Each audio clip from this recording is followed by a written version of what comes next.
see by the dawn's early light what so proudly we hailed at the twilight's last gleaming, whose broad stripes and bright stars through the perilous fight o'er the ramparts we watched were so gallantly streaming, and the rockets' red glare, the bombs bursting in air, gave proof through the night that our flag was still there.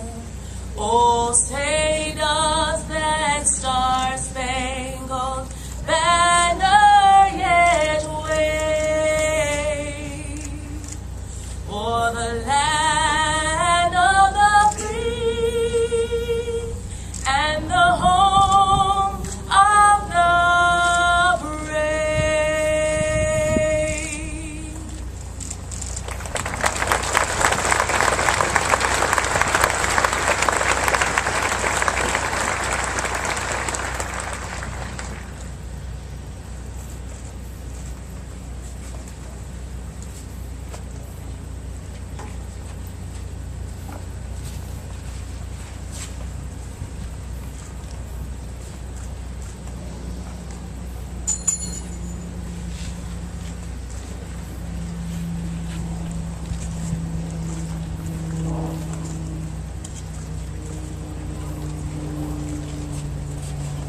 You may be seated.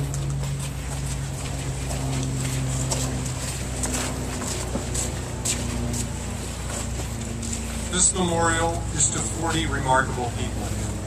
In less than 30 minutes, they understood their situation, voted on what to do, and acted. Each of them is an American hero. Poet Robert Pinsky will now share with us a reading and then call the names of the passengers and crew. As each name is read, representatives of the first responders will toll the bells of remembrance. Gordon Phil, president of the families of Flight 93, a steadfast supporter of this memorial, and brother of Flight 93 passenger Edward Phil, will then offer his thoughts on this day, on this memorial. Robert?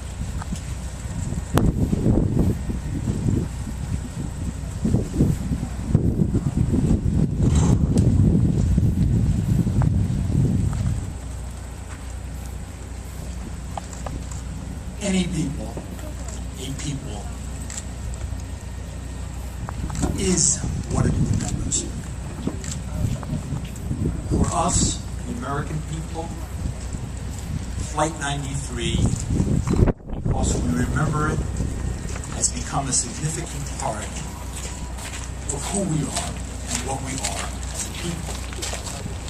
However, let's confess and acknowledge that on a communal occasion of memory, and whenever we speak of memory, we also are thinking about forgetting. And we can't know what our great-grandchildren will remember, but we know they will remember this. There's always the fear of the waters of Lethe, the river of forgetfulness. In a beautiful two-line poem from the 19th century, Lethe is mentioned. Here's the two-line poem. On love, on grief, on every human thing, time sprinkles Lethe's water with his wind. And it is true that on love and on grief, forgetfulness is sometimes sprinkled. Two very short poems I'm going to read to you deal first with the way we can't help what we remember. Nobody wanted to remember this event. We didn't want to have the burden as well as the honor of this memory. The first poem is about that helplessness that we remember, whether we want to or not. And the second poem involves the redeeming decency, reasonableness, and in the case of these 40 people, indeed heroism. The first poem, about needing to remember even if you don't want to, about the way the world has changed. Like many great things about events, this poem was written decades before September 11th by the great Brazilian poet Carlos Drummond de Andrade. It's called Souvenir of the Ancient World. Clara strolled in the garden with the children. The sky was green over the grass. The water was golden under the bridges. Other elements were blue and rose and orange. A policeman smiled. Bicycles passed. A girl stepped onto the lawn to catch a bird. The whole world, Germany, China, all was quiet around Clara. The children looked at the sky. It was not forbidden. Mouth, nose, eyes were open. There was no danger. What Clara feared were the flu, the heat, the insects. Clara feared missing the 11 o'clock trolley, waiting for letters slow to arrive, not always being able to wear a new dress. But she strolled in the garden in the morning. They had gardens. They had mornings in those days. That's a poem about a cataclysmic event happening, and it seems there will be no more darkness. Second poem I'll read you before reading the 40 names. Also is not written in English. It's by the great Polish poet Czesław Miłosz. I'll read it in my translation. The poem is called Incantation. And for me, it evokes the fact that these people, when they got on the airplane, had no intention of being heroes, voting, protecting. They wanted to go somewhere on ordinary, reasonable human business. And then their imagination was challenged by disaster. Incantation. Human reason is beautiful and invincible. No bars, no barbed wire, no pulping of books, no sentence of banishment can prevail against it. It establishes the universal ideas in language and guides our hand, so we write truth and justice with capital letters, lie and oppression with small. It puts what should be above things as they are. It is an enemy of despair and a friend of hope. It does not know Jew from Greek or slave from master, giving us the estate of the world to manage. It saves austere and transparent phrases from the filthy discord of tortured words. It says that everything is new under the sun. Opens the congealed fist of the past.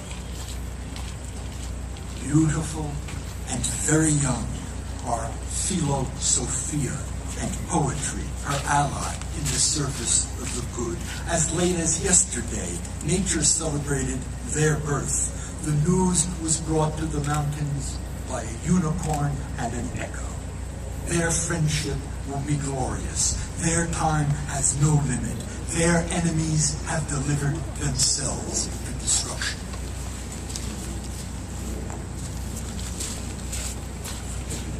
I'll now say 40 names. Christian Adams.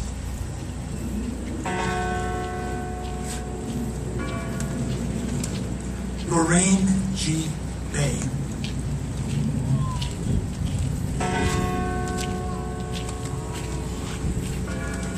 Todd N. Beamer.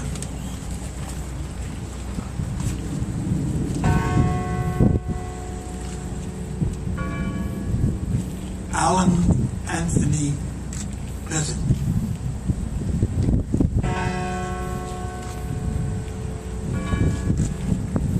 Mark Bingham.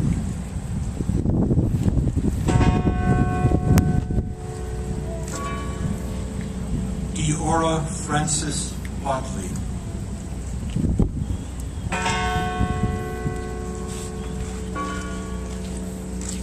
Sarah Wa Bradshaw.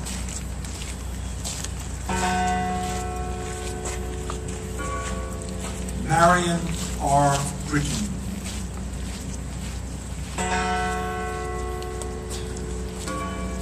Thomas E. Burnett, Jr.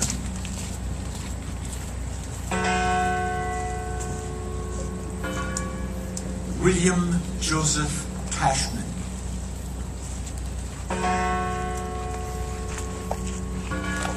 Georgine Rose Corrigan.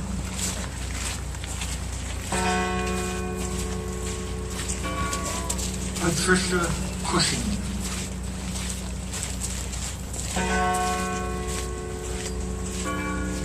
Jason M. Dahl.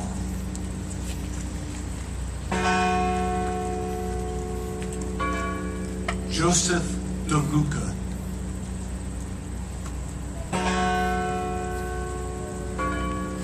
Patrick Joseph Driscoll.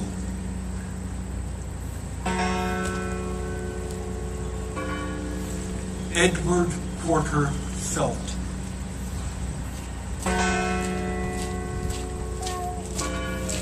Jane C. Folger.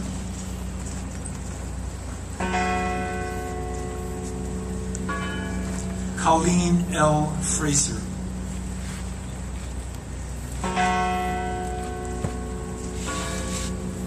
Andrew Sonny Garcia.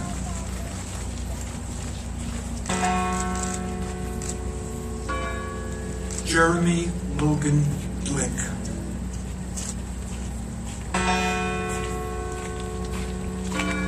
Kristen Osterholm White Gould.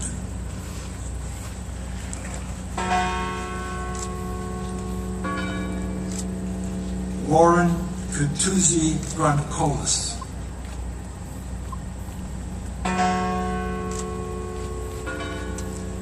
And unborn child.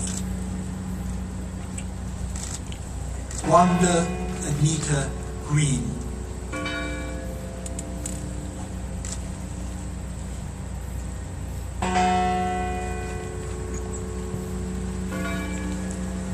Donald Freeman Green.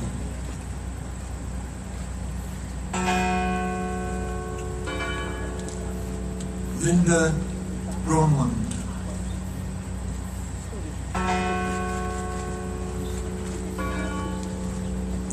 Richard J. Wadogno.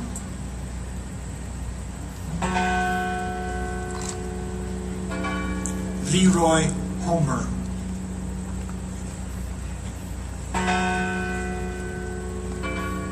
Toshia Kugane.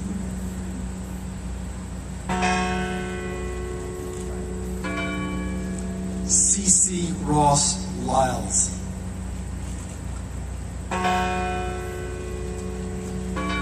Hilda Marcin.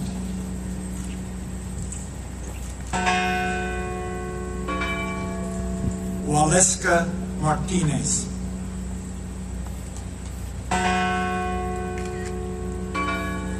Nicole Carol Miller.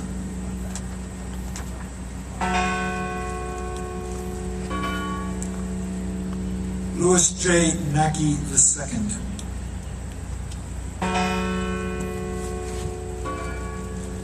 Donald Arthur Peterson.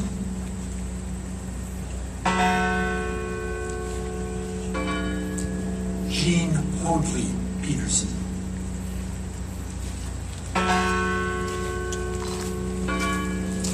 Mark David Rothenberg.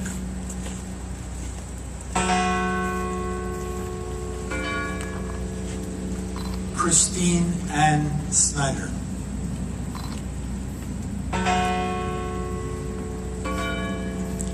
John Palignani.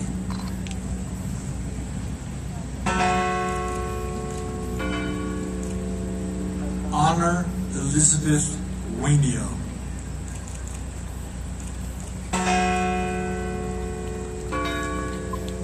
Deborah Jacobs Welsh.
Vice President Biden, President Bush, President Clinton, Secretary Salazar, Speaker Boehner, friends, families, and all those that chose to take time today to share in the bittersweet celebration of this memorial dedication.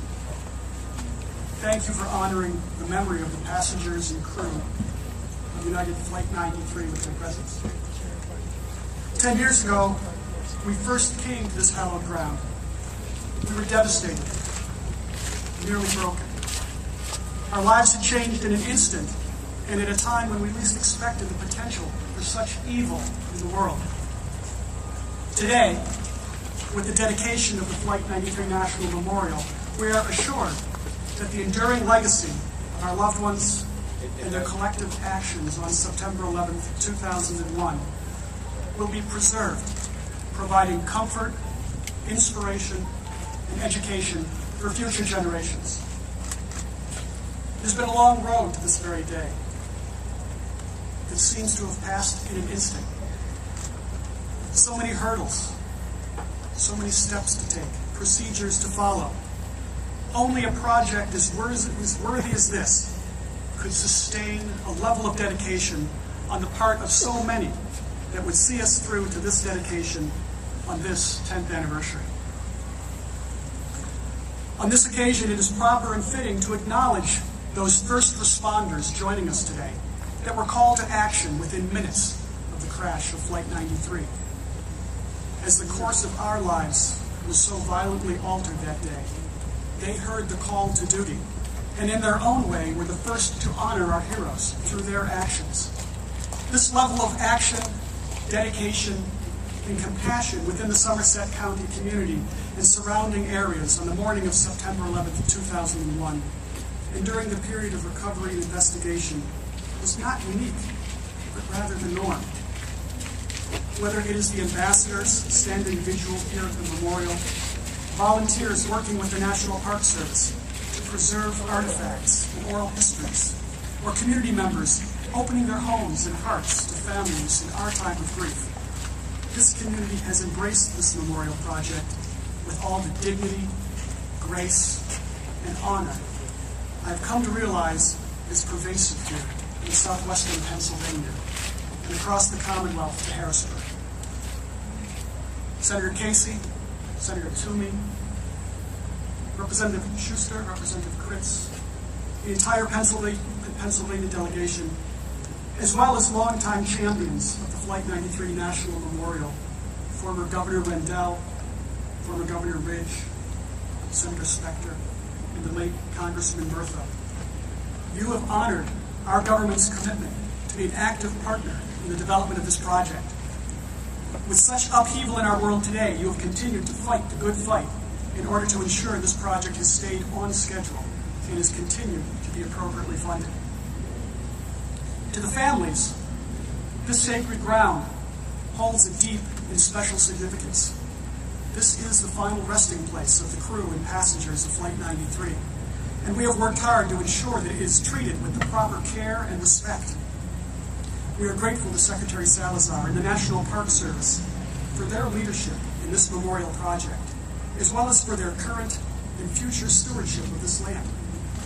Superintendent Newland, Project Manager Reinbold, former Superintendent Hanley, and the entire team of rangers, ambassadors, and volunteers, we trust that you will continue to be the fierce advocates for our loved ones moving forward that you have demonstrated to be thus far.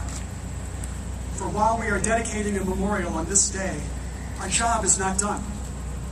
We look forward to a timely completion of this memorial project so that as future generations come to Somerset County seeking answers, they will have the ability to experience the complete vision of the memorial design.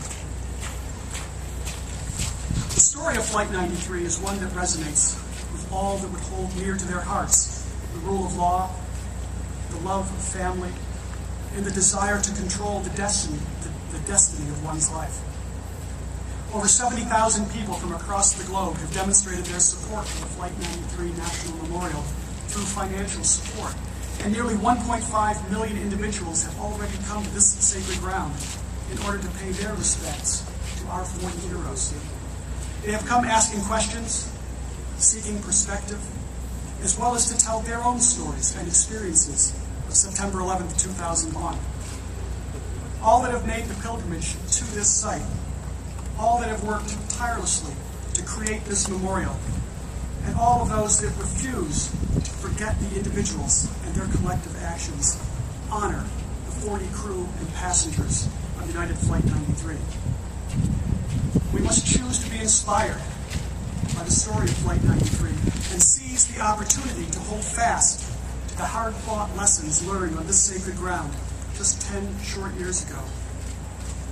As long as we continue to remember the actions of our loved ones, they remain alive in our hearts, and in the hearts of our nation.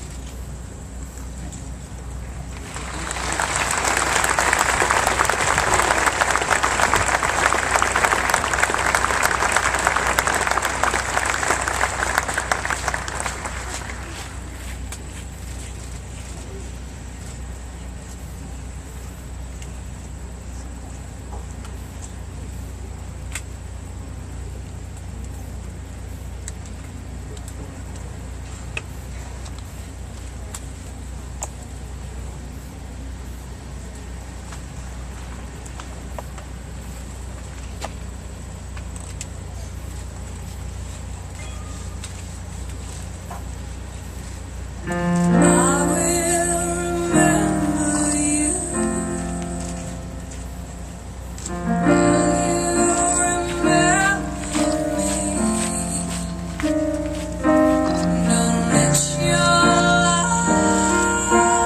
Thank you, Sarah McLaughlin.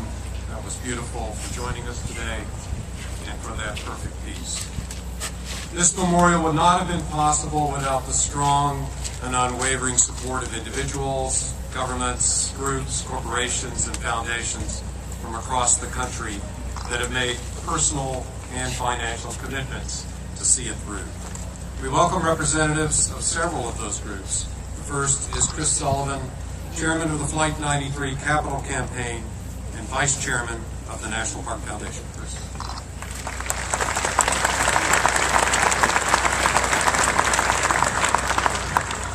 Thank you, John, and thank you for all that you've done for Flight 93 National Memorial. Your leadership is remarkable. Thank you very much, John. As a fundraising partner of the National Park Service, the National Parks Foundation is privileged to work with a dedicated group of partners.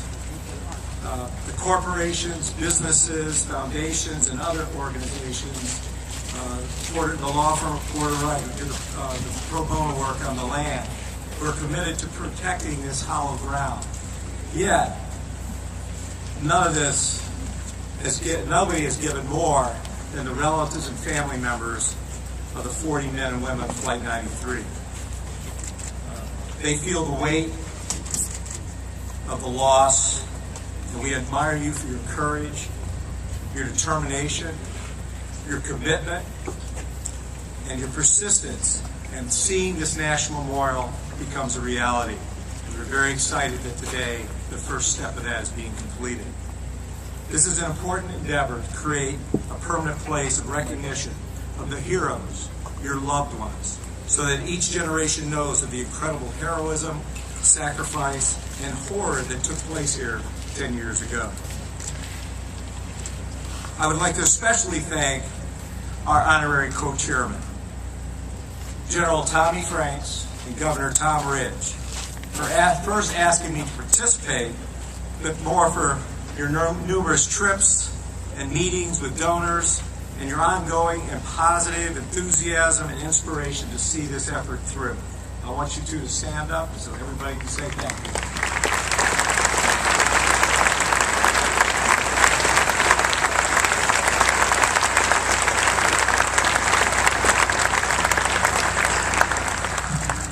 As Gordy mentioned, some 75,000 individuals and organizations have made commitments to this national memorial.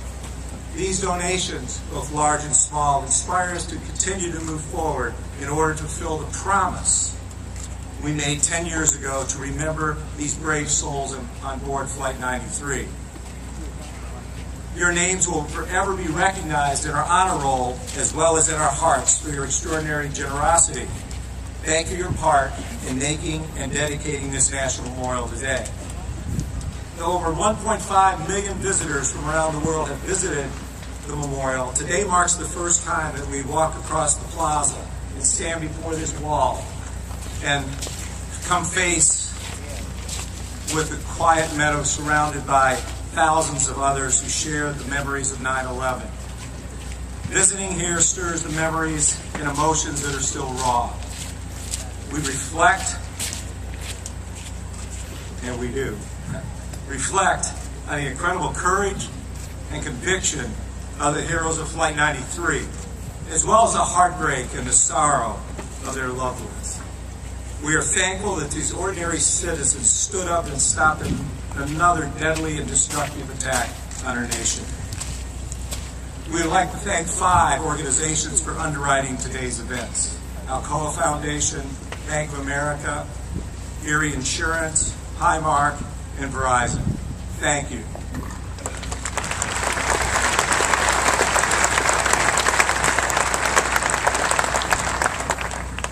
Today's dedication marks an important milestone in the history and progress of the Flight 93 National Memorial, but it's not the final step in the journey of healing and remembrance. What we see today is only part of the memorial. Behind you will be a visitor center filled with learning resources and public programs, 40 memorial groves encircling the vast field of honor, and a tower of voices whose tones will echo across this land.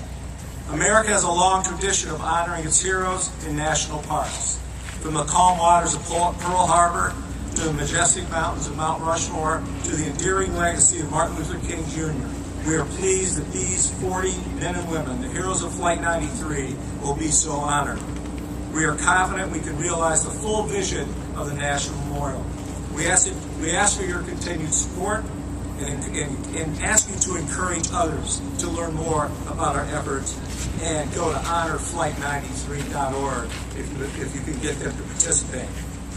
This has been a remarkable journey, and again, we have still work to do, but thank you, families. You're an inspiration to all of us. We're going to get this done.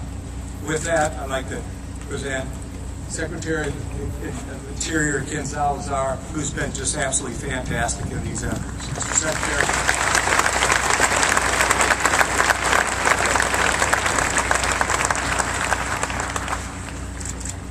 Thank you very much. Good afternoon to all of you, and to Vice President Biden, to Dr. Biden, President Clinton, to President Bush, to Mrs. Bush, to Speaker Boehner, and Senators Casey and Tooney, and all the members of the congressional delegation, the elected officials, but especially to the families today of Flight 93 who have worked so hard to make this day possible. We join together as friends and as families, as citizens, to forge from our memories an enduring monument to love, courage, and sacrifice. In one morning, a turn of history and a rush of heroes forever changed this land and this nation and this world.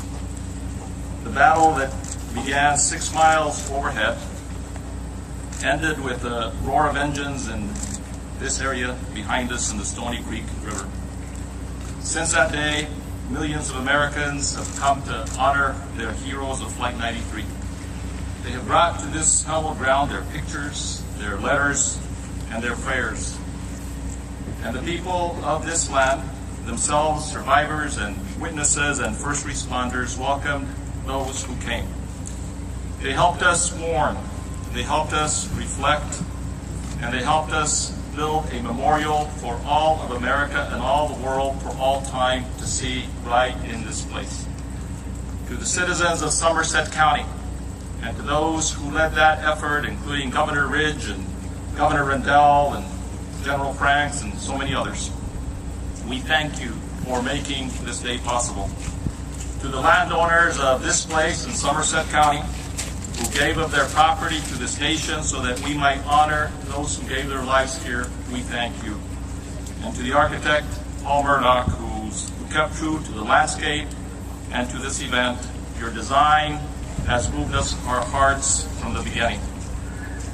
To the families of Flight 93, whom I have come to know well over the years, and to the Flight 93 Advisory Commission, the Flight 93 Memorial Task Force, the National Park Foundation, and the relentless and undying efforts of Neil Mulholland as president, and to all Pennsylvania's elected officials, thank you for your leadership and for your vision. To the tens of thousands of citizens who have donated to this cause, more than 75,000 so far, you honor us all. And to the families themselves who have suffered the unspeakable tragedy, but who rededicated themselves so deeply to protecting this final resting place, their partnership in this process, in this place, will ensure that the legacy of your loved ones is never forgotten. I am honored and I am humbled to work with all of you to make this day happen. So we will never forget those heroes who gave their lives on this hallowed ground.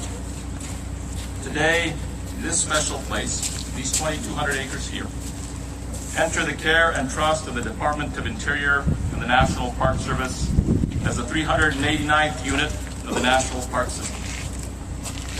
It joins the hallowed grounds of Gettysburg and Yorktown, Selma and Pearl Harbor as a place where patriots gave their lives for this nation. Here, like so many lands and sites we protect, we are reminded of that which binds us as one people. We are reminded that we all share in our nation's triumphs as well as its trials. We share dreams of peace and prosperity, and we are reminded that we stand up for one another, fight for each other, and defend the rights and dignity endowed to all humankind. The heroism of the passengers and crew of Flight 93 will endure forever. It will live in the hearts of visitors moved by the sights and sounds of this place. The field of honor, the groves of trees, the wind chimes that will one day be heard throughout this landscape. On behalf of the men and women of the National Park Service and the Department of Interior, we pledge, on behalf of President Obama, on behalf of this nation's citizens, we pledge to guard this hallowed ground so that all who visit may learn what happened here. We will tell the story of Flight 93 and its heroic 40 passengers. We will ensure that the 40 patriots who gave their lives are never forgotten. And we will see to it that the American values so evident that day, determination, resilience, and service, continue to inspire us, guide us, and give us hope for our future. Now it is my honor to read a letter from President Carter, who was not able to come, but asked that I read this letter to all of you who are assembled here. He says, I join with all of you in the dedication of the Flight 93 Memorial, in the desire to honor and remember the men and women who died here 10 years ago tomorrow. At a time of great sadness, we nevertheless were inspired by the courage and sacrifice manifested by the passengers and crew of United Flight 93. Our nation was stricken by an unprecedented attack that brought death and injury to thousands of people and suffering to millions in the United States and around the world. I recognize the personal losses of the families and friends of those who perished in New York and Washington, as well as Pennsylvania. They receive my deepest condolences.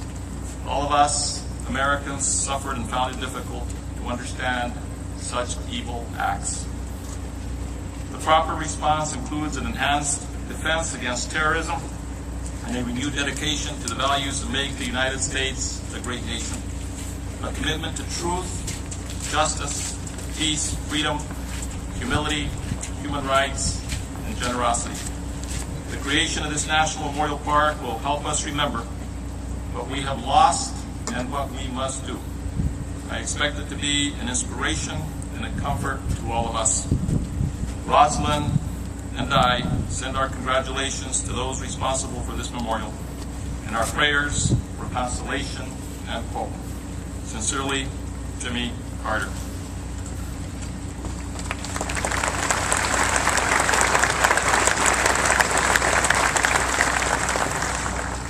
It is my honor to present to all of you here in Somerset County, in Pennsylvania, the 43rd President of the United States, George W. Bush.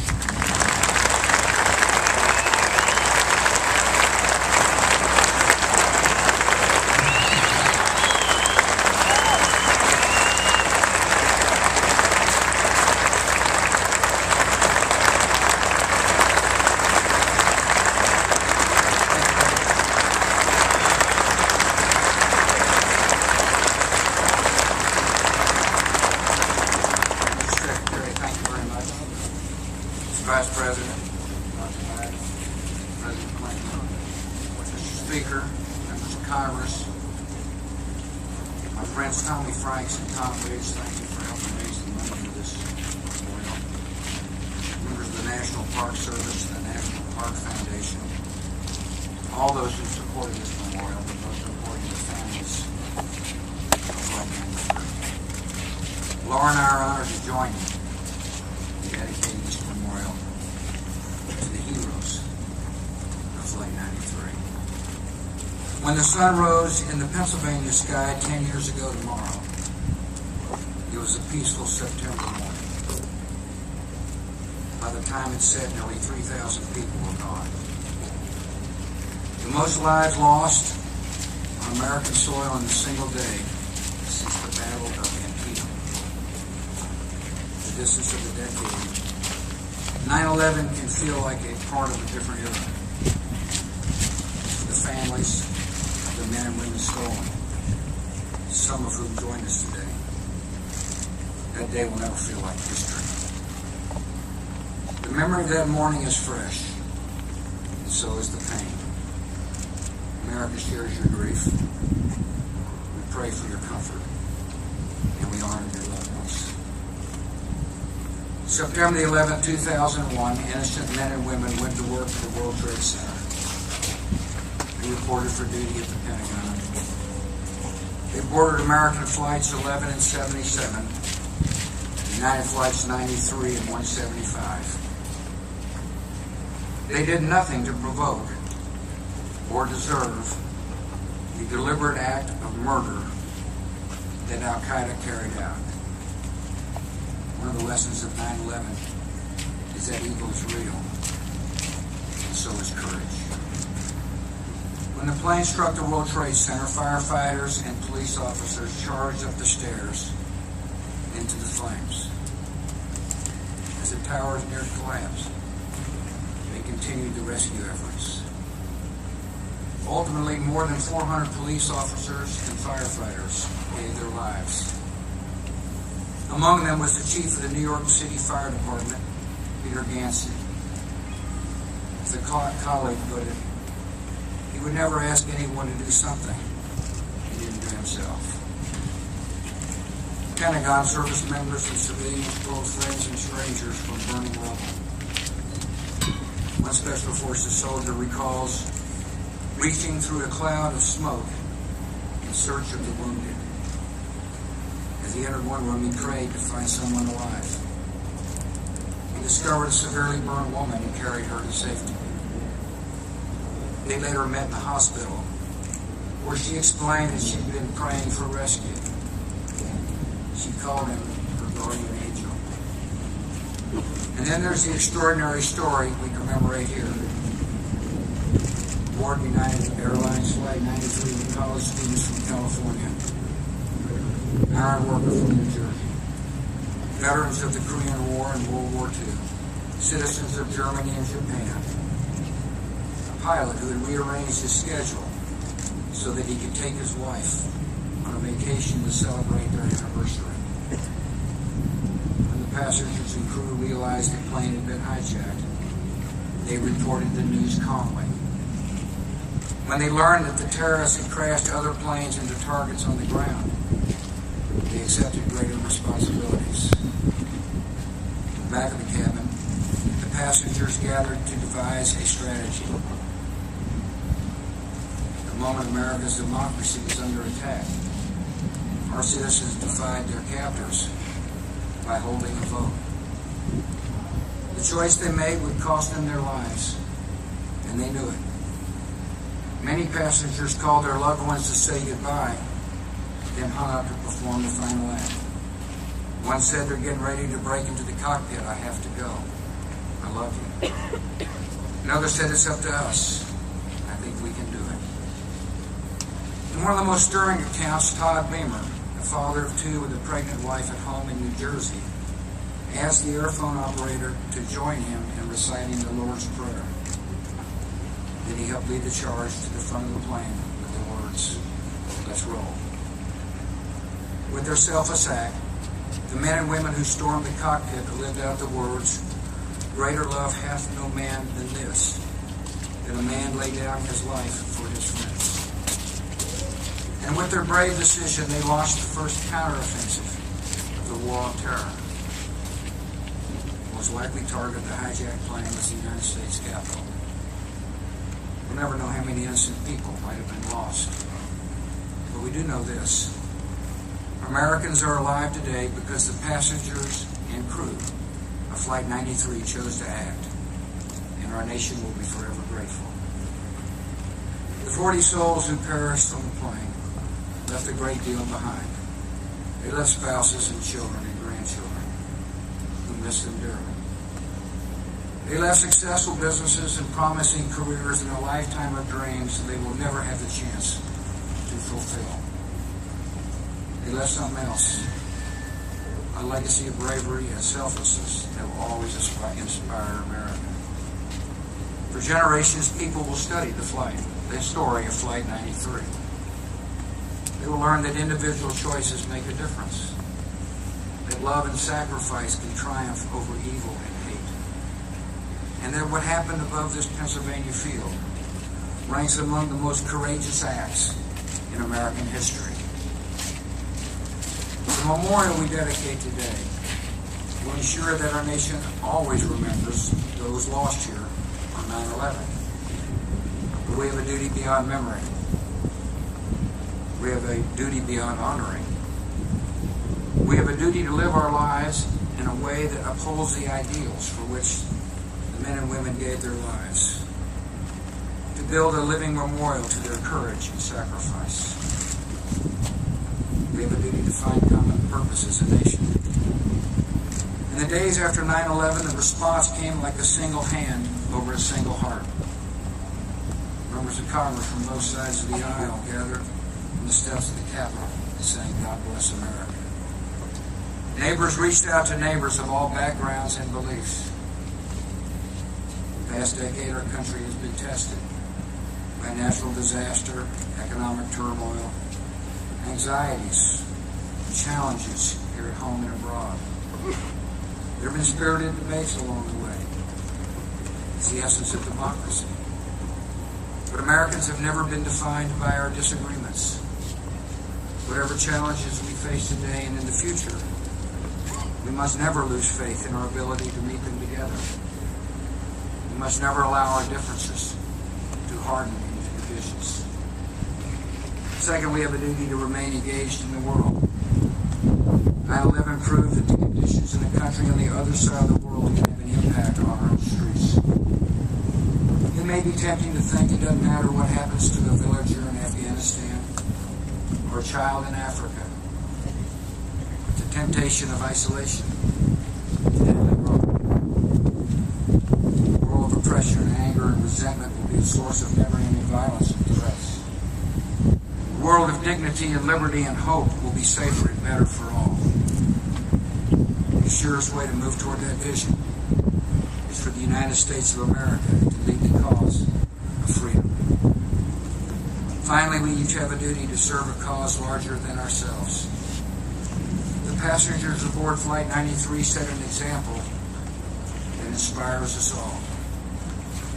Many have followed their path of service by donating blood or mentoring a child or volunteering in desperate corners of the earth. Some have devoted their careers to analyzing intelligence or protecting our borders and securing our skies. Others have made the noble choice to defend our nation in battle. For 10 years, our troops have risked and given their lives to prevent our enemies from attacking America again. They've kept us safe, they have made us proud, and they have upheld the spirit of service shown by the passengers on Flight 93. Many years ago, in 1863, another president came to dedicate a memorial site in this state. He told his audience that in a larger sense, we cannot dedicate, we cannot consecrate, we cannot hallow this ground. For the brave souls who struggled there and consecrated it far above our poor power to add or detract. He added to the world a little note, "Nor long remember what we say here, but it can never forget what they did here." So it is with Flight 93. For as long as this memorial stands, we will remember what the men and women aboard the plane did here. We will pay tribute to the courage they showed, the sacrifice they made, and the lives they spared. The United States will never forget. May God bless you all.